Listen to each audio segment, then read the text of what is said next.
Welcome to Tales That Touched Hearts. This is a podcast about the animals who change us, the ones who protect us, comfort us, save us, and sometimes leave us too soon. Every story you hear is real and sent in by listeners just like you.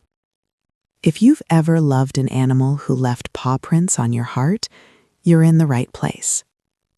Please subscribe, follow, like, and comment on our videos. Let's begin today's story.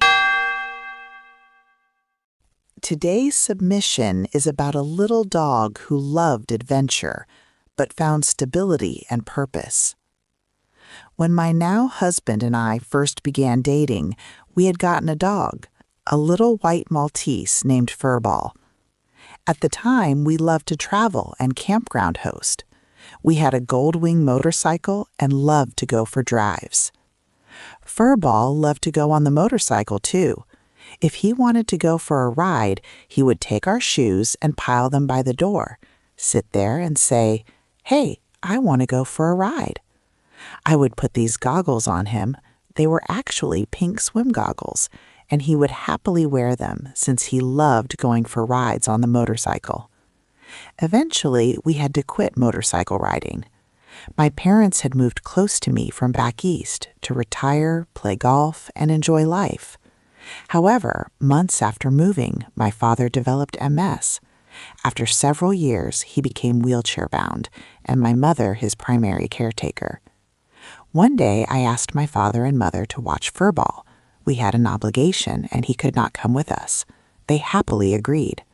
Furball became attached to my father, and my father became attached to Furball.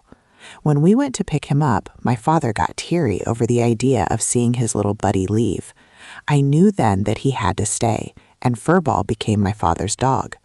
Furball brought so much joy to my father, since he couldn't do activities that he had planned to do when he retired, like playing golf. My mother loved Furball as well, but he was definitely a daddy's boy.